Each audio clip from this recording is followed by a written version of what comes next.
Hello everyone. इस video में हम लोग आर्टिकल 23 के बारे में जानेंगे। आर्टिकल 23 हमारे संविधान के मौलिक अधिकार में इसके बारे में जिक्र किया गया, जो कि शोषण के खिलाफ अधिकार में इसके बारे में बताया गया है।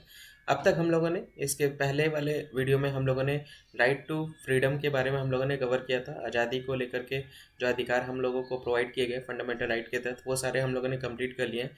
ये हमारा जो है यहाँ से आर्टिकल 23 और 24 जो है वो बेसिकली शोषण के विरुद्ध जो अधिकार हमें फंडामेंटल राइट के तहत जो नागरिक को जो प्रोवाइड किया जाता है हमारे संविधान के तरफ से, उसके बारे में यहाँ पे बताया गया है। तो आर्टिकल 23 जो है बेसिकली ह्यूमन बींग के ट्रैफिकिंग के अगेंस्ट में ये बेसिकली ये अधिकार जो है हमें यहाँ पे प्रोवाइड किया जाता है, और फोर्स्ड लेबर के विरुद्ध ये हमें अधिकार जो है वो संविधान के तहत ये हमें प्रोवाइड करता है। आइए इसको डिटेल में कवर करते हैं। तो आर्टिकल 23 राइट अगेंस्ट एक्सप्लॉयटेशन के बारे में बतलाता है, यानी शोषण के विरुद्ध अधिकार हमें यहाँ पे प्रोवाइड किया जाता है हमारे संविधान की तरफ से। यह हमें अधिकार यहाँ पे मिलता है। ये ह्यूमन बींग के ट्रैफिकिंग को लेकर के, ट्रैफिकिंग किसको कहते हैं? ट्रैफिकिंग बेसिकली अगर किसी इंसान को एक ह्यूमन बींग को अगर गुड्स की तरह एक जगह से दूसरे जगह कहीं पे सेल किया जाता है, बाई एंड सेल किया जाता है, तो उसको बेसिकली ट्रैफिकिंग करते हैं। और उस ट्रैफिकिंग के तहत आप उससे या तो बंधुआ मजदूरी करवाना होता है, या फिर प्रोस्टिट्यूशन को लेकर के, सेक्सुअल असॉल्ट को लेकर के अगर ह्यूमन बींग का यूज़ होता है, तो वो सारे जो कैटेगरीज के आते हैं वो सारे ट्रैफिकिंग के अंतर्गत आते हैं। तो यहाँ पे उसी को लेकर के यहाँ पे प्रोविज़न यहाँ पे ये आर्टिकल के तहत हम लोगों को प्रोवाइड किया जाता है। ये आर्टिकल 23 के तहत प्रोहिबिट करता है कि कोई भी ह्यूमन बींग को ट्रैफिक के खिलाफ ना हो सके, किसी भी ह्यूमन बींग को हम ट्रैफिकिंग पे नहीं रोका जा सके, उनको बेगार की तरह यूज़ ना किया जा सके, यानी बंधुआ मजदूर, बलात्श्रम जिसको कहते हैं, यानी जो फोर्स्ड लेबर होते हैं, ज़बरदस्ती किसी से काम नहीं करवा सके।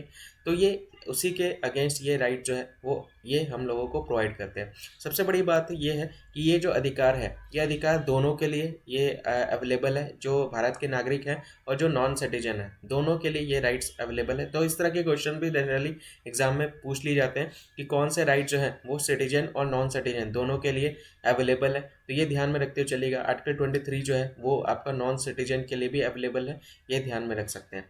इसके साथ साथ अगर इस तरह के एक्टिविटीज़ में कोई भी पाए जाते हैं तो उन वो बेसिकली दंडनीय अपराध के अंतर्गत आते हैं, और उनको दंड दिया जाएगा। कानून के अगेंस्ट में उनके तरफ से काम किया जा रहा है तो, और वो एक पनिशेबल ऑफेंस है, और उनको उसके अकॉर्डिंग सज़ा भी प्रोवाइड की जाएगी। तो ये सारी चीज़ें जो है एक तरह से इंडिविजुअल को प्रोटेक्ट करता है आर्टिकल 23, ताकि इस तरह की चीज़ें, चाहे वो स्टेट हो, देखिए स्टेट के तरफ, चाहे वो स्टेट हो या फिर कोई प्राइवेट पर्सन हो, कोई भी अगर इस तरह की एक्टिविटी में इन्वॉल्व है तो वो एक पनिशेबल ऑफेंस के अंतर्गत आते हैं, और वो एक तरह से कानून के अगेंस्ट में, कानून के उल्लंघन कर रहे हैं, और उनको आर्टिकल 23 के तहत उनको दंड दिया जाएगा। ये बात यहाँ पे इसके तहत यहाँ पे कही जा रही है।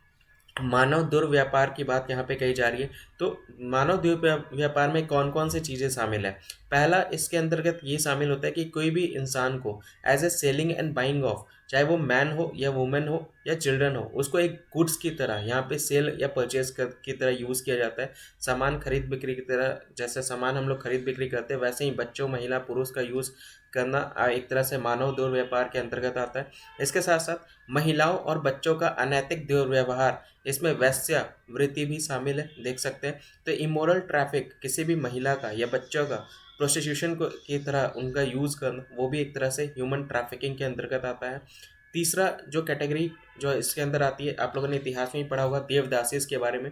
देवदासीज में जैसे छोटी बच्चियां होती हैं, लड़कियां होती हैं, उनको मंदिरों में जाकर के छोड़ दिया जाता है, और कहा जाता है कि अपना पूरा जीवन यापन इसी मंदिर के देखभाल में करना है आपको। तो वो बेसिकली वो भी एक तरह से क्या है, वो ह्यूमन बींग ट्रैफिकिंग के अंतर्गत में आता है, ये ध्यान में रख सकते हैं। और चौथा स्लेवरी, स्लेवरी आप देख सकते हैं, दास।